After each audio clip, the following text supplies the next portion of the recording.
the NFL and Week 8 for NCAA football. It is time for rapping and ranting here. And we got a lot to talk about today with sports betting. And happy to say right off the bat, I am Vegas Rosie, and I love sports and particularly enjoying this year's sports betting, where I'm proud that I'm 36 and 24 betting college. The season's not over yet, but I feel pretty doggone good about it.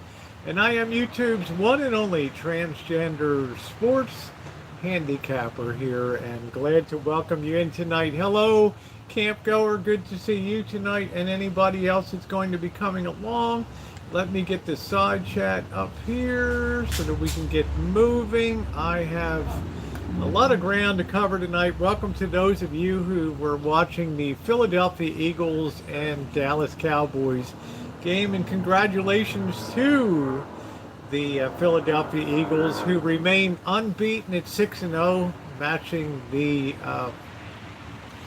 Buffalo Bills, who won a tough shootout in Kansas City. What's up, Queenstown Kid? How are you doing? Let me get this up here. I'm getting a side chat going on so I can welcome in Queenstown Kid. 8-5 on the week, which pushes me up to 36 and 24 on the week. There's a lot of things to talk about. Hey, Sandy. Hello, Flan. There's a lot of things to talk about this week. And I think we'll start with the pro game, and then we'll get to the college, because as the NFL season goes on, we're seeing parity hit more and more. And we're also seeing a situation, let me get this boosted up a little bit here. We're also seeing a little situation where injuries are starting to play more and more a key role in what's going on this season in separating the pretenders and the contenders. Now, I've talked before about teams that reach elite status and teams that are trying to reach to elite status, and then there's teams that kind of fall out, lose their grasp on elite status. And we saw a lot of that, particularly in college football this week, where there were some real barn burner games, and also in the NFL over this week's games were amazing.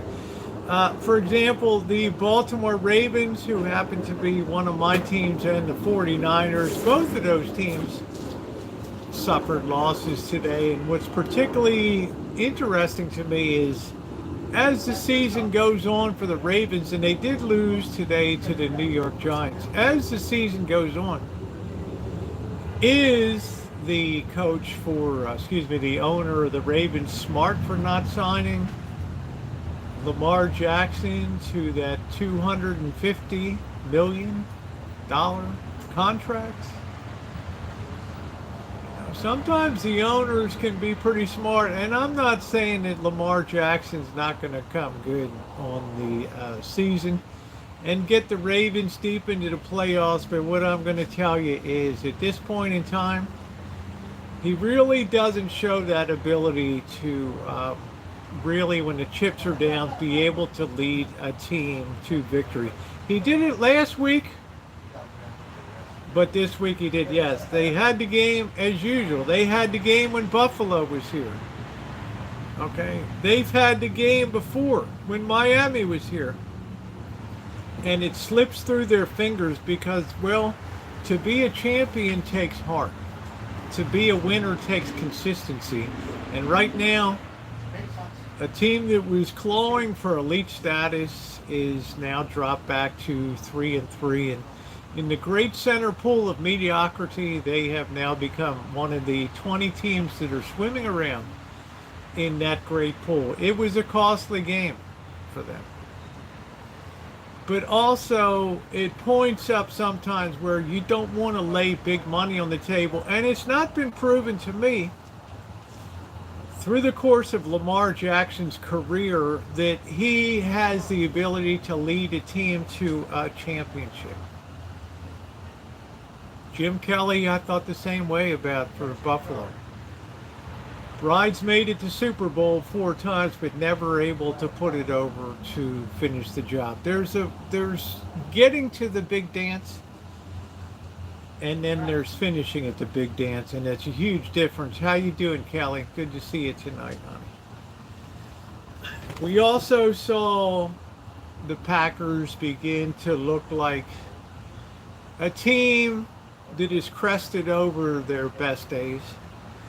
And they're going to have to face a situation where, and a recognition that as much as they paid Aaron Rodgers, he is not the key to their future. Much like I don't think Lamar Jackson is the key to the Ravens' future. I just don't think it's so.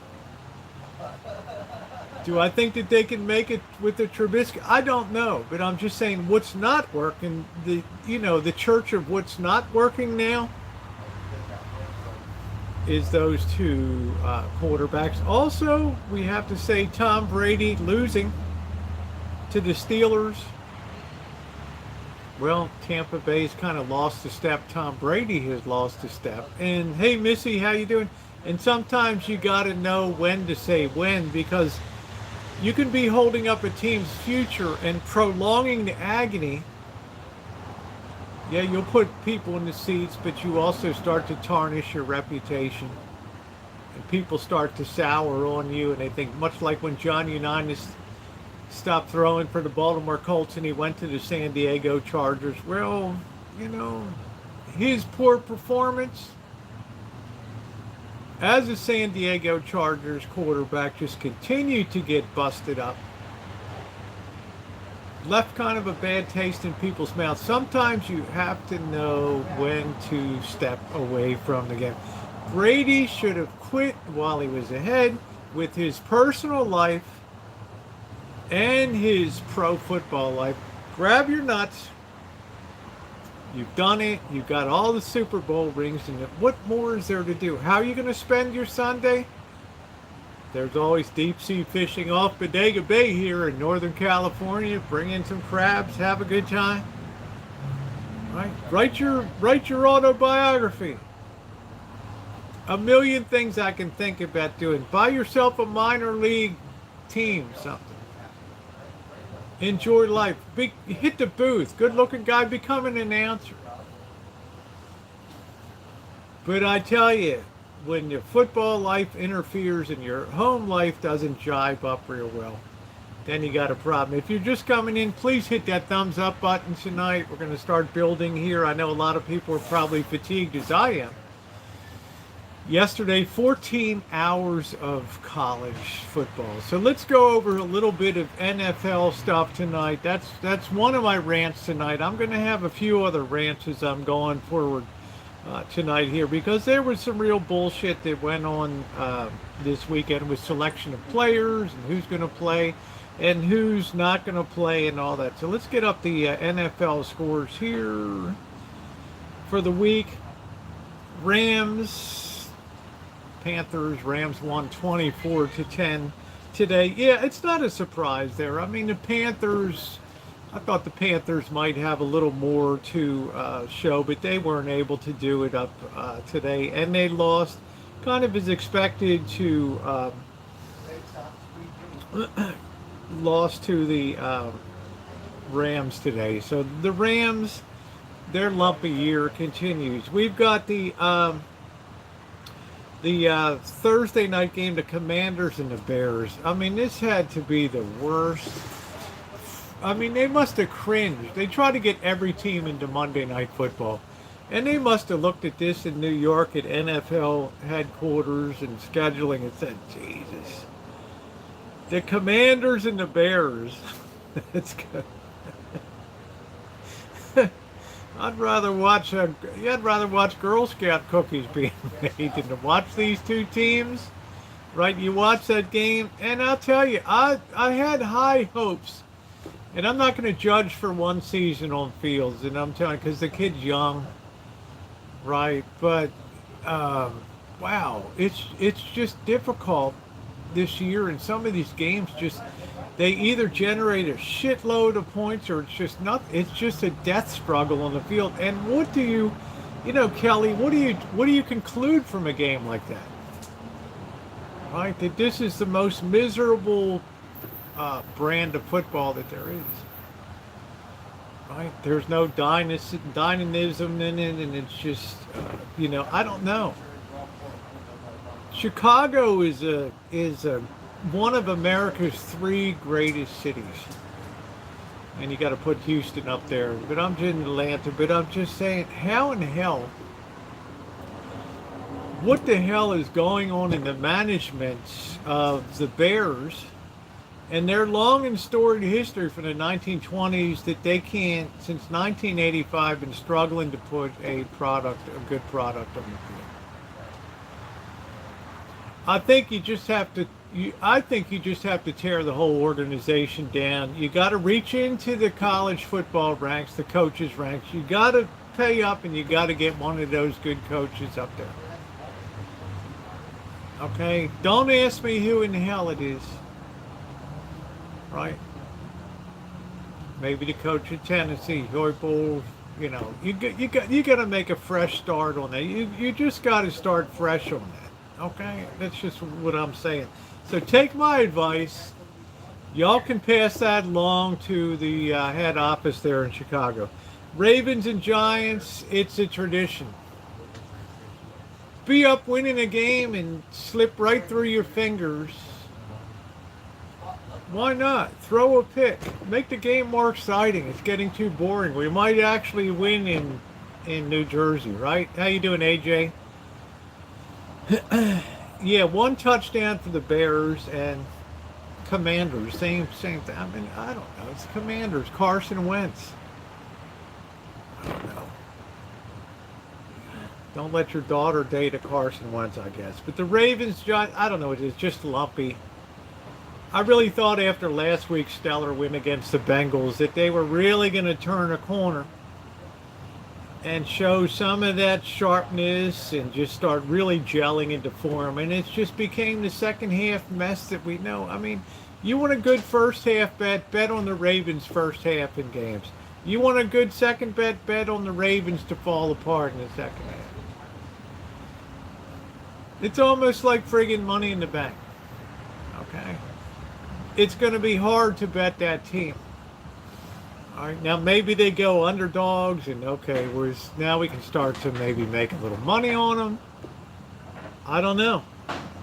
Jaguars and Colts, that was a tough back and forth contest, but the Jaguars, who started the year as an elite team, boop, boop, boop, boop, boop, boop, boop, boop. It's another team like the Ravens that just refuses to take the next step up. Okay, and is just rolling now in mediocrity. People's disappointment is coming through. The Colts are really no better, hobbling along, but they keep rolling along. The Patriots and the Browns, if you live in Cleveland,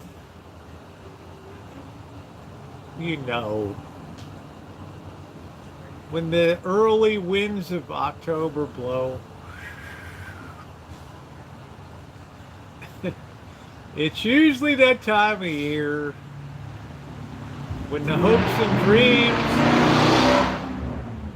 blow. Good night, Blackbird. Close that door tonight, okay? You're getting yourself sick by having all this cold night air at ground level. Good night. Patriots have been a far better team than I thought they would be, but it shows you what great coaching can do. Vince Lombardi proved it. Don Shula proved it.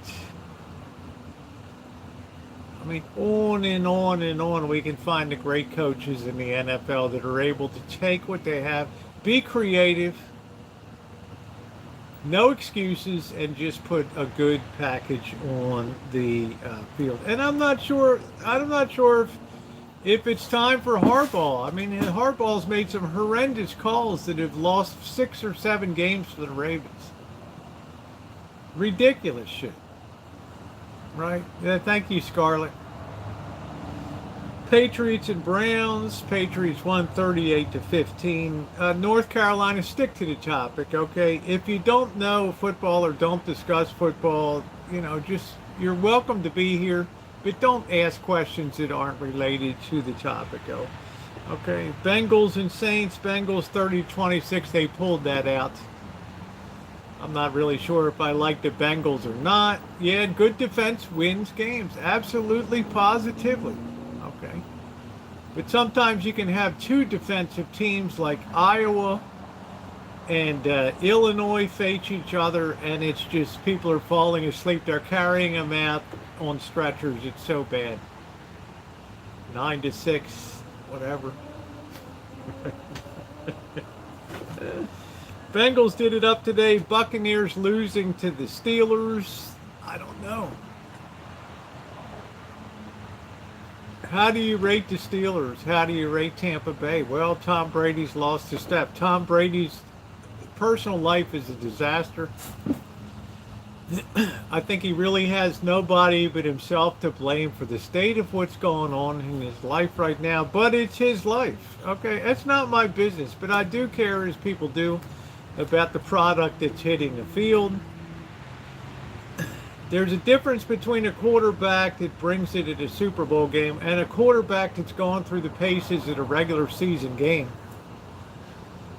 that can't seem to motivate and bring a team to that next level. And that's the quarterback's job.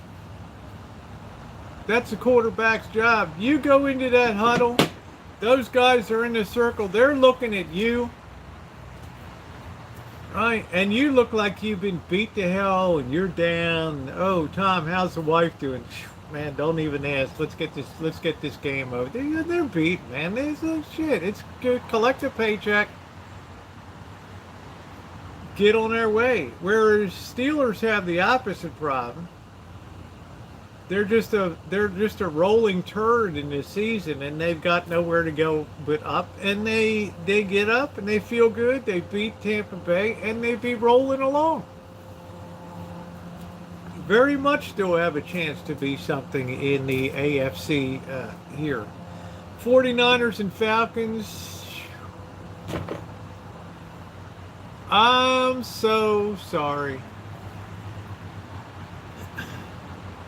Somebody wrote me today, Rosie, you cost me a battle note. Elite status to the San Francisco 49ers. I know. Why do you think I don't bet pro football? Okay. Because of games like this. When the 49ers get beaten 28-14 by the Falcons. But I've liked the Falcons, as I've told you guys. They're a bit lumpy, but they're lumpy moving up in a positive direction. 49ers have a great defense, but the injury factor is tearing San Francisco apart. Now, I don't blame Shanahan, the coach, because you cannot win games when injuries, just like they were with the Ravens, and they pulled a rabbit out of their ass last year with Tyler Huntley or whatever, the backup quarterback. They were winning games by 1 point. It's crazy shit. It's not going to get you to a Super Bowl. Injuries are just very telling, and it's what's going to hold the 49ers back from just that elite level status, where I feel like if all the players were in the game, they could probably win the overwhelming majority of the game. The Jets and Packers. What did Julie Army Mom said? Let's substitute another one. Aaron Rodgers, you should always leave the stage when the applause is the loudest.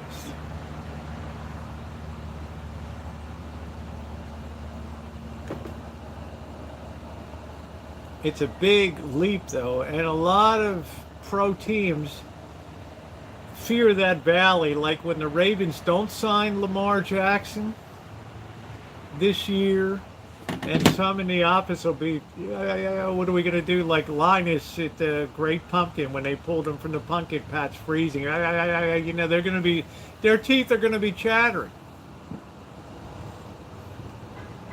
But trust me, if one guy has proven that he can't close the deal, no matter how painful it is, just like in business, you got to cut the cord, you got to bite the bullet, because you're sacrificing the long term for the short term. And as much as I respect what Aaron Rodgers has done for the Packers organization really needs to think ahead, just like the Ravens, to what the next deal, and the Tampa Bay Buccaneers, what's going to be next. Is it easy? No. But you know, when money's involved and you have a marquee game, you remain ever hopeful. It's like when I used to go to Pimlico racetrack and shit, and the guys, you know, these trainers would bring out some of these horses for the ninth rates. 9-year-old, 11-year-old fillies and mares and geldings and colts. These things could barely move. These horses, they had run down to the nuts for years. And yet people would still go up and put their money on it and yay, cheer, right? People don't put up with an inferior product on the long. You got to grab your nuts, shake it up, figure yourself, hey Darla, figure out you're going to have a couple years where you're trying to figure out where your nuts are to grab them. And you're going to have to reconfigure the team.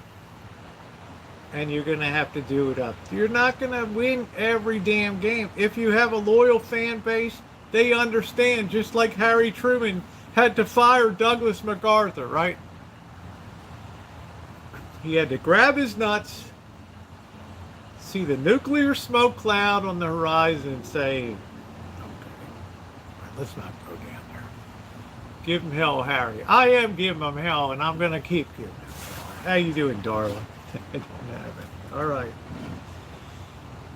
That's my best advice. I'll probably fire off a letter to the Packers organization tomorrow, just like I did to App State. All right, down there. Vikings, Dolphins, where in the hell is Morning Dove? Game 2, the Vikings lose. Ooh, Morning Dove is, I can't find my sack, right? Ooh. So, dude, just close your eyes. Right. Let repetitive motion be your guide. There you go. And the Vikings have been on a roll. Okay. Quietly, under the radar screen. Nobody's talking about Kirk Cousins and the Vikings, and they're sliding along. Okay. What are they, 5-1? My kind of team. So wherever you are, Morning Dove, and all you people up in Minnesota, you Viking not believers,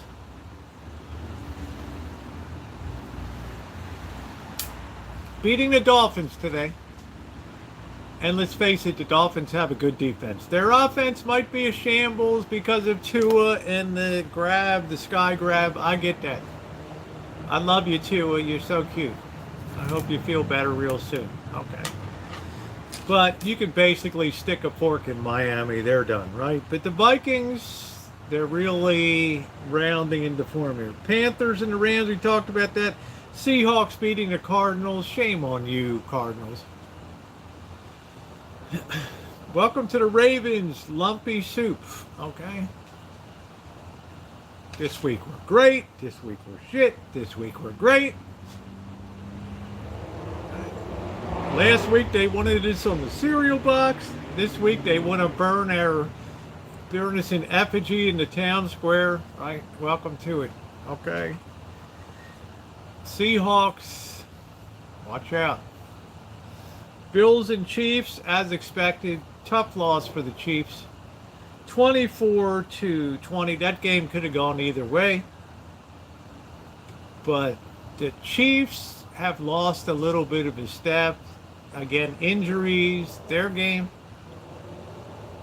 Do they figure to be in the playoffs at the end? Of course. Do they have enough to close the deal? It remains to be seen. But we do know one thing for real.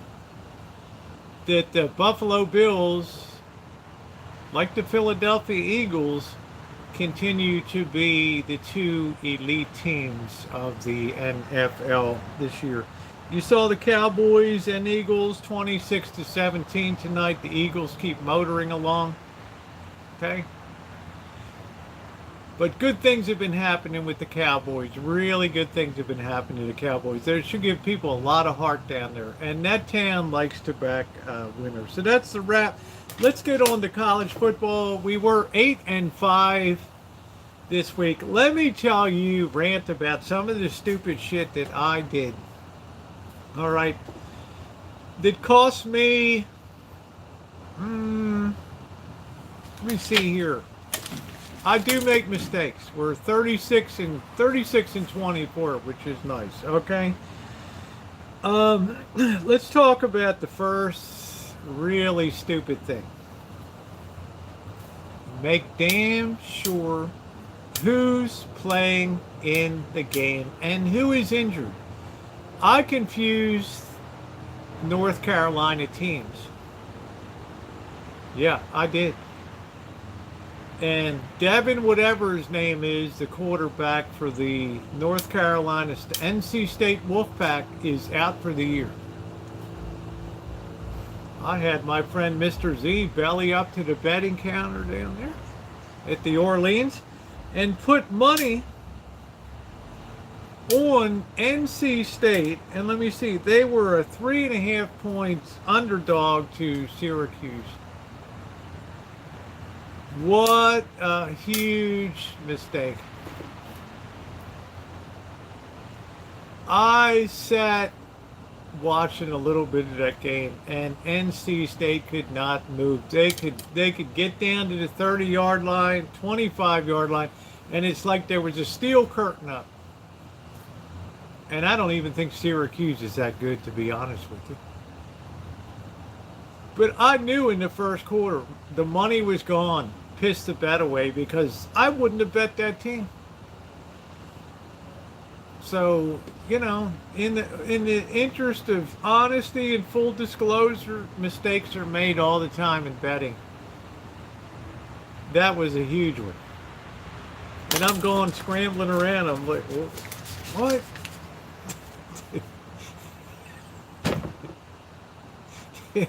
Did I bet this thing? Is this the right team? No, it's not the right team.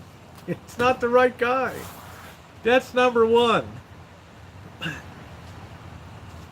Next stupid, well, I don't know if it was stupid. Lost Oklahoma State and TCU under 68.5. You know, what the hell happened to defense this weekend, right? Oklahoma State and TCU are just shooting it out like crazy. It gets down to the end, and it's like 65.5. I'm feeling good, and all of a sudden, you know, Oklahoma State scores a touchdown, and now we're going into overtime. I'm still good. All right, I just need only one team to score a touchdown or a field goal and win. But no, TCU's got to score a touchdown. Right, and then Oklahoma State's got to score a touchdown. And then I just turned the damn thing. The score was racing up. I didn't give a shit. It's like 80 points or something by the end of it. Be careful. There is such a thing as overtime. Let's also talk about another dumb, but I do like TCU. TCU continues to be, and we'll talk about some of these games. I'm just telling you some of the bonehead things that I did. James Madison and Georgia Southern, I doubled up on that. I have no idea. Well, I can tell you this. James Madison, after breaking the top 25 of the NCAA football world, they ain't going to be top 25 because they just blew apart. For some reason or other, they just blew up at Georgia Southern. They screwed up. Hey, Thomas, thank you. I had James Madison, and what was it? James Madison, 11.5 point favorite. And they're just, I'm horrified. I'm looking at the score coming up on my phone. It's like, it's just a shootout. Like, where's the defense? That, you know, it's like one of the best teams in college football 5-0 coming in. What the hell is going on? I was absolutely positively horrified by that. Now, to compound my misery, because they're a good team and they haven't given up a shitload of points, I decided to take James Madison and versus Georgia Southern, the under 66 and a half points, and with 5 minutes to go, they're in the 70s.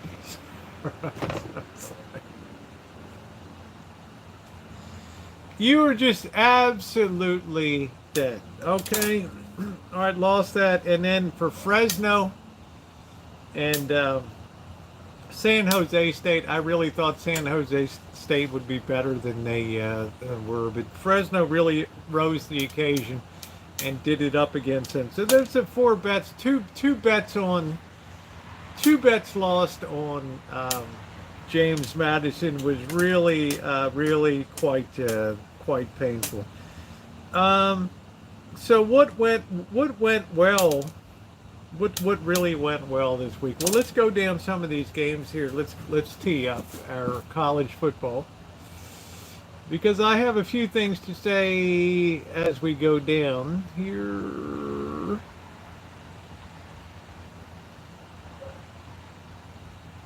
Ooh. All right, here we are. NCAA scores. Here we are.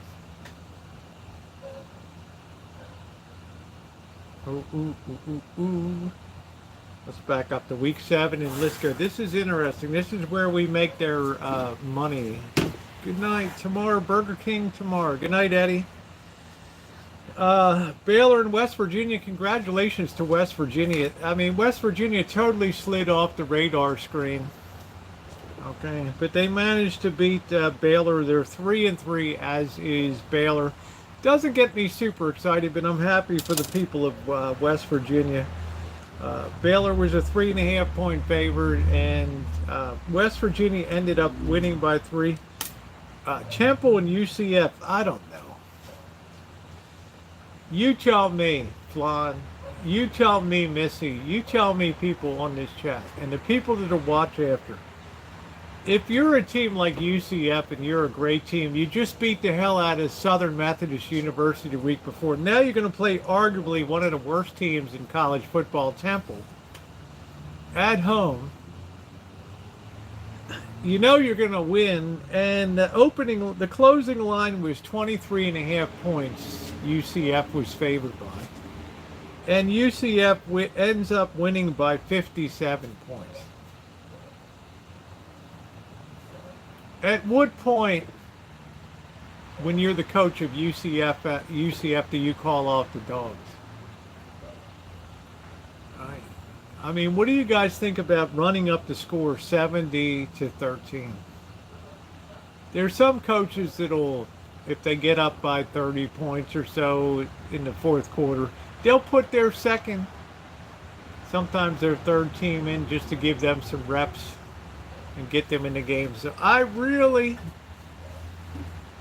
have some question about that, and that's one of my rants too, is at what point do you call off the dogs? Because other teams remember this stuff. And you will be in a situation one day when teams come in there and kick the living shit out of you. Right? Because as the old saying goes, payback is a bitch, particularly in college football. Navy, SMU, we had this one. The under by the skin of our teeth. I had Navy, and we had Navy and plus 13 in that game. And Navy ended up losing by just 6 points, 40-34. They gave a good account of themselves. So that was a good bet on our part there. And, Navy did not play bad. Okay, SMU was coming off that terrible defeat down at University of Central Florida. And it was a pretty entertaining game. Bring on the discounts, being at 57. UTSA, University of Texas, San Antonio, 30-10 over Florida International. Again, Florida International, one of the worst teams in the NCAA. This is a game I enjoyed. We had Michigan, and I had no doubt. We had Michigan -7 here. Let me get rid of this though. Do do do do. We had Michigan -7 on this, and Michigan ended up beating Penn State by 24 points. All right, I did not believe that Penn State was as good as people thought that they were. They're another program in my mind that just can't seem to break out of the old way of doing things. And I thought Michigan, as the game went on and as the quarters went by, you could see Michigan, their strength was getting stronger and stronger, and they were taking control of that game. Now, I had kind of dissed Michigan a little bit. And I'm not going to totally undiss Michigan, because Penn State had a terrible time scoring points. They scored 17 points. And by the transitive property of mathematics, we see, well, Penn State, well, we see that Michigan played Maryland, and they just barely beat Maryland. All right. And, you know, Michigan plays Penn State, and they beat the hell out of Penn State. What kind of conclusions can we draw from that? The conclusion that I draw is Penn State may not be as good as people think it is going forward. Okay. Does that mean that they're not going to win their game? They're going to win their games. Okay. But are they going to be an elite college level? No, I don't think that they are. And I also further don't think that Michigan's as good as people think they are, because Michigan, in my mind, Maryland gave them a tough game. Put Georgia in there. How you doing, Scottish Day? Put Georgia in there. Put TCU in there. Put Oklahoma State in there. And I don't think Michigan can beat any one of those three teams. So just beware. Auburn and Mississippi, talk about scaring the hell out of Ole Miss. The week before, when Auburn's playing Georgia, they can hardly scratch their ass.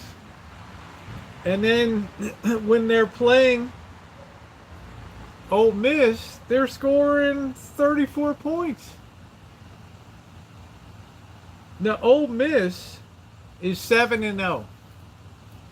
I've made good money on Ole Miss all season long. But is my confidence in them as an elite team there? I report, you decide. Is that confidence level there? Do you think that they're an elite team at 7-0? They're one of the few undefeated teams left this year. But I have my questions on that, especially since Auburn just played Georgia last week. So I'm going to be a little cautious as we get into the SEC schedule here and the big games coming up. I'm going to be a little cautious about Ole Miss. Yeah, they've run the table so far. Made a lot of money on Ole Miss, but I have a little question going forward. So if I see that they're a favorite when I think I can get some points from another team, I'll probably take the points and fade Ole Miss here. Kansas, Oklahoma. Oklahoma 52, Kansas 42. I think, you know, when Daniels got injured in that TCU game, I don't know, it just seemed to take a little bit of the stuffing out of the Kansas team. I'm not sure if they're going to be able to really bounce back this year. Oklahoma had gotten their ass kicked a little bit, and you know, they've had some embarrassing losses, and yet they were able to take Kansas. Texas beating Iowa State. What's his name? Sewers, the quarterback for Texas, is back. You're gonna get a good ride on Texas. When he came off injury, he just came in like a bat out of hell.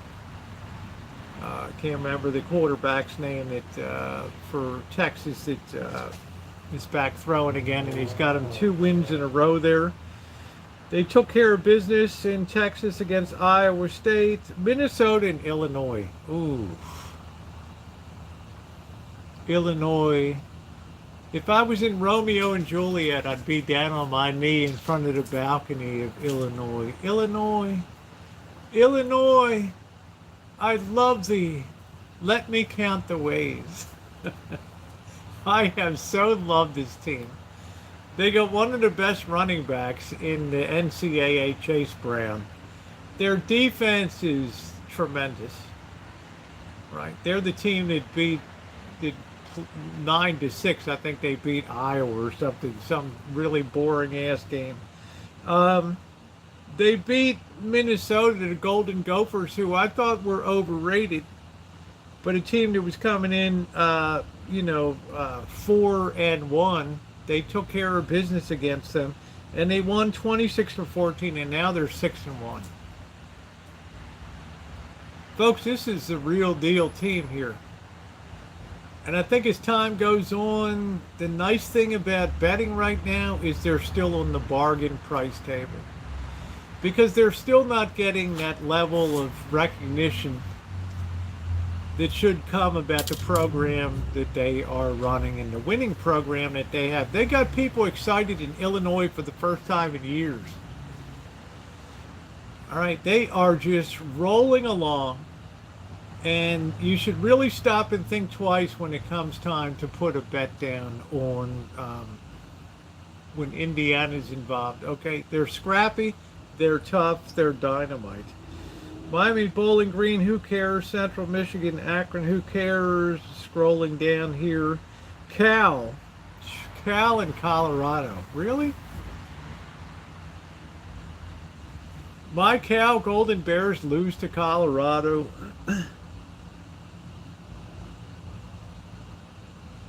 And the people in Colorado tear down the goalpost. They were so hungry for a win at 1-4. I mean 0-4 that they went out there and tore down the. Hey Jeffrey, love you too. Went out there and tore down the goalpost. What does that say about Cal? I don't know. I didn't bet them this year. Arkansas with BYU. I don't know what's with BYU. BYU looked so good against Fresno State when the year got underway, and then they just freaking fell to pieces. All right, and they're just in that great middle swamp of mediocre teams in college football now. Oklahoma State, TCU, I had the under, what do we have on that? Under 68.5, and I was feeling good till the last 30 seconds of the game. I said, I'm hedged here. TCU's not going to win by, the hell would we have? TCU, the hell was it? I didn't even look up the line on, we just had the under bet. And this team just will not be beaten. This TCU team is now 6-0 and undefeated. And I personally think that TCU could take on Alabama. I think TCU could take on Tennessee. I think TCU could take on Georgia. And I think TCU could take on Ohio State. This is how highly I think of this TCU squad. They could have let that game get away from them, and Oklahoma State, who's a damn good, tough team. But the teams that are going to take it to the end are the teams that, when they get their back up against the wall, they still will claw and fight and come back and win. And Texas Christian University is one of the elite teams of college football, which means if they play Georgia, if they play Alabama, if they play Ohio State, I will take them in the points that will be given to me, and I will be happy. Okay? Keep an eye on TCU, Alabama, and Tennessee. Once I was on old Rocky Top out in the Tennessee hills. Finally, I have made. Yes, I know that, Ed, but the Dodgers tried to buy a World Series, Ed, just like the Yankees. All right. Now, Alabama and Tennessee. Man, did I love this game. I do not dislike Alabama. I respect the program that Nick Saban put together down there. They're winners. Bryce Young playing. But if Hendon Hooker is not the front runner for the Heisman Trophy this year, the quarterback for Tennessee, then there's a problem with the whole system. Okay? And I'm going to tell you right now, this kid can really play football. This kid's got the heart of a winner. And all these teams, where was the defense? Well, people didn't expect Tennessee to have a defense, right? But they sure as hell expected Alabama to have one, and Tennessee ran all over top of them. And Alabama returned the favor. Which means if you have a good defense or a good program, you got a good chance coming up against Alabama here. And we all know that there's something a little off this year about Alabama. Something's a little, we're firing on 7 out of 8 cylinders here. I bet Tennessee. I knew Tennessee was going to win, and they won. And I had heated fights on with Bet USA guy Gary on there, with Wager Talk people and all these people, and they told me I was out of my mind.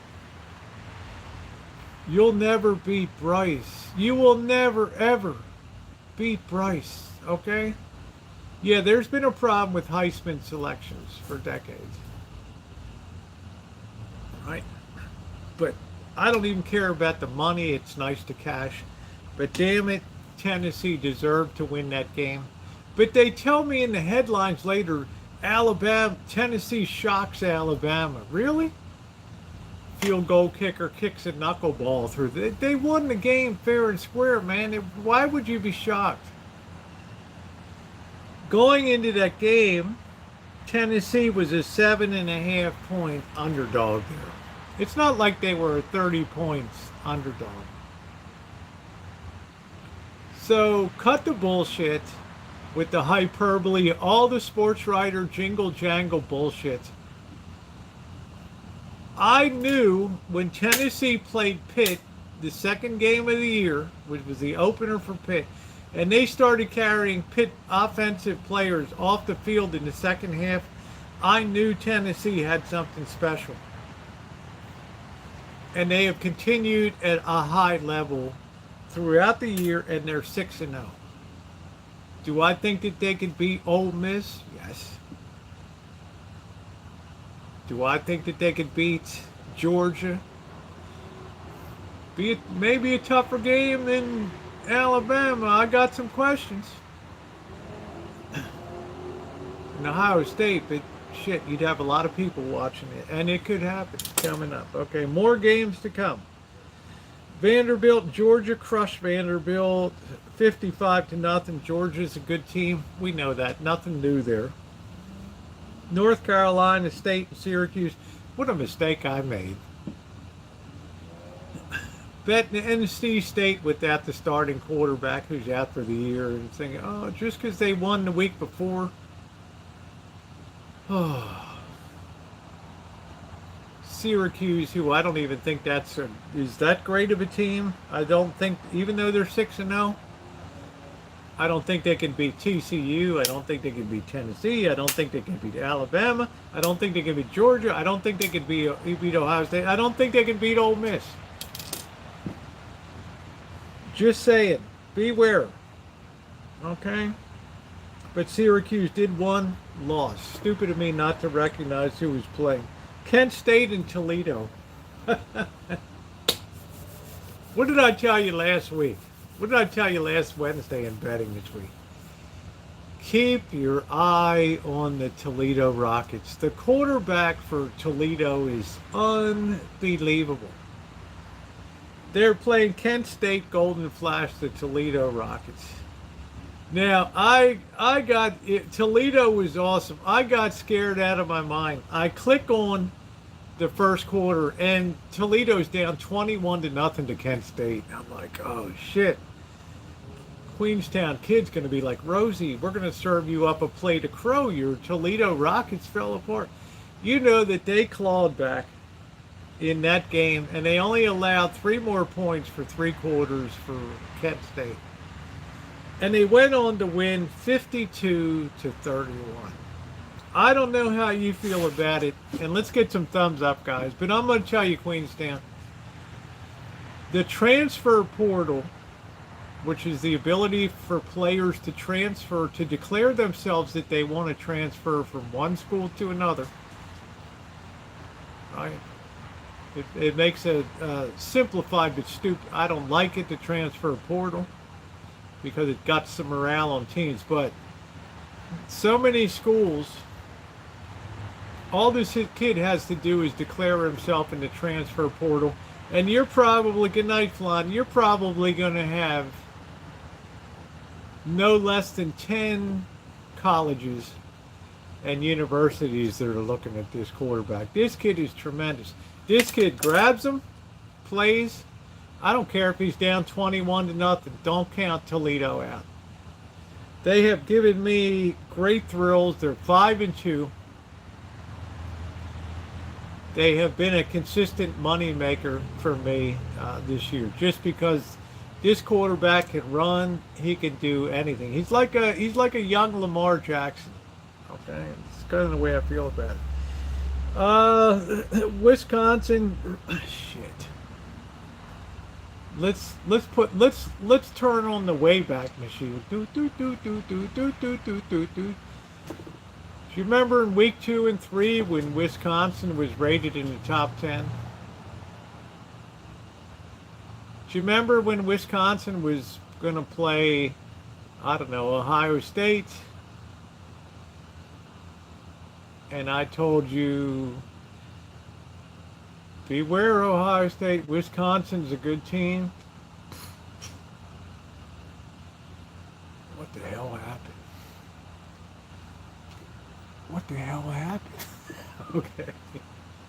Of all the top tier teams, in my opinion, the team that had the toughest fall was Wisconsin, and I have no idea how that program just circled the drain and went down. Anybody have any ideas out there? But they're now 3-4, and they lost to Michigan State. James Madison, oof. Of my 5 losses for the week against 8 wins, 2 of them are on James Madison, because we had James Madison to cover the spread at 11.5. And the total number of points in the game would come in under 66.5. Wrong. Georgia Southern, I'm watching this game and they're like, hell, where's the defense for James Madison? They just didn't show up. This is college football, folks. One flying high in April, shot down in May. Not only does James Madison not win by 11.5, but they lose by 6 points, 45-38, and they go way over in the total. Something like 83 points. And we got under 66.5.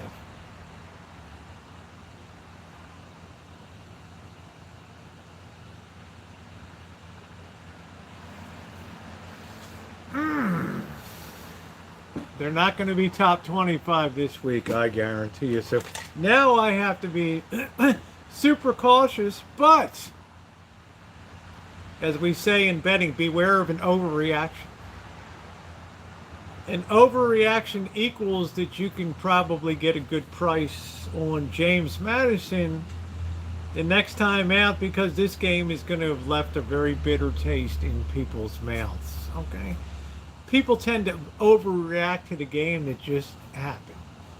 They're not going to do that with Tennessee, Alabama, because it wasn't a blowout. It was a field goal that decided. All right, but this is kind of more of a blowout game. All right. LSU in Florida, LSU 5-2, but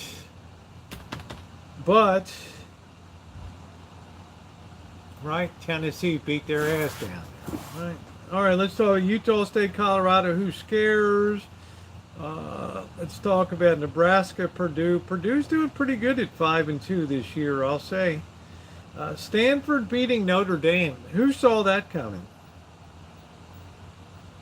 I don't know. I've made good money fading Stanford the first, like weeks 3 and 4. I'm glad I haven't had much interest in them.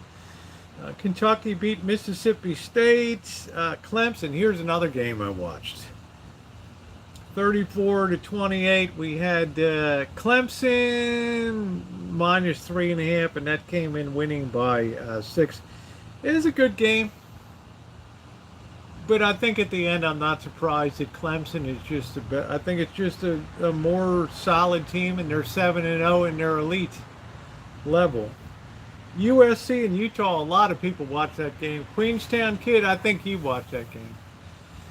That was a barn burner. USC could have won 43-42. I'm not going to declare either one of these teams won the game. All right, Utah came in 4-2, and USC came in 6-0. If they played again,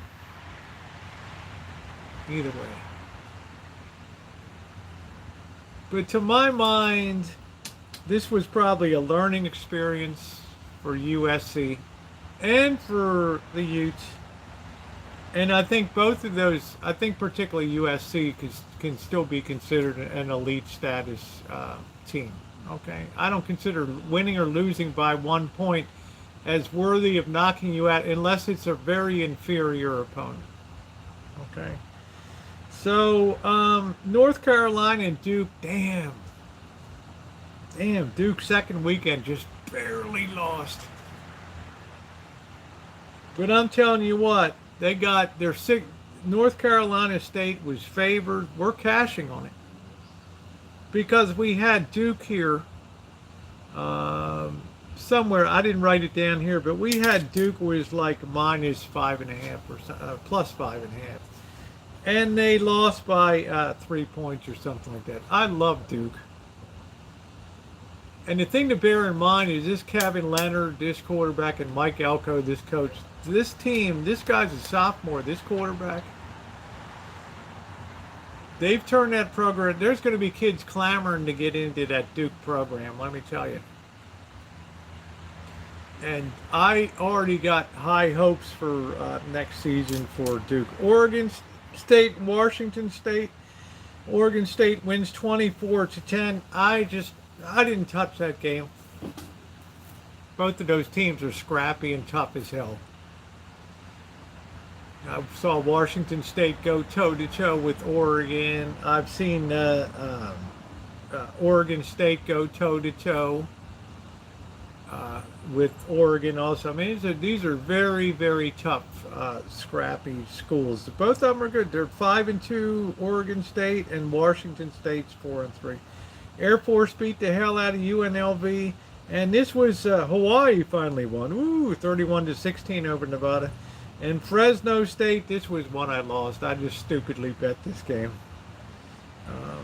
I probably had no business. I was very overrated on San Jose State. So that's the way the things wrapped up in football this week. Did I learn my lessons? Yeah.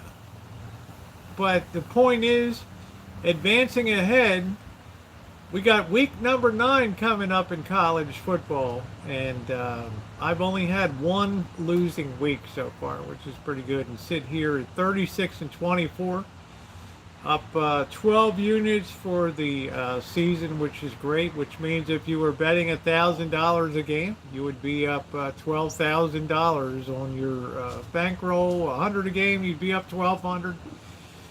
You'd be a pretty happy camper. as we keep rolling along here and looking forward to week number 9. Do your research. Be careful of injuries. Understand who's playing. Don't get schools confused. The Carolinas, the Michigan directional schools, right? Southern Michigan, Central Michigan, Northern, right? Directional schools in Florida, University of Southern Florida, University of Central Florida, right? Don't be confused. Yeah. All right, guys, that is going to be a wrap tonight. If you've not hit the thumbs up, please do so. I do so enjoy these. I will be back Wednesday night when we take a look at the college card coming up and the NFL card coming up. And let me leave you with this caution. The NFL purposely designed parity into pro football, so you would not have a situation where you have the Yankees and the Dodgers consistently trying to buy championships. Parity in the NFL means on any given Sunday, anything's possible, and oftentimes the improbable happens. So you got to be cautious. Does that mean it's the best sport is it the best football to bet your money on? I don't think so. It's too, good night, Ed. It's too hard to get an edge. The lines are tight. +1, +3, -7. You hardly ever see a 10. These books, Pinnacle, Crips, are so sharp, these lines. There's so much money bet on pro football that the lines are really difficult to beat. College, you have something like, I don't know, 133 college teams. They can't get them all right, and they often get them wrong. Bet where you have an edge. Bet where you don't have parity and things like that. I'm going to close it out and thank you guys for being here. Please share the streams out. It is appreciated. And thanks for everything, everybody. Vegas Rosie, sports betting handicapper. YouTube's first and only transgender one. Thanks for watching.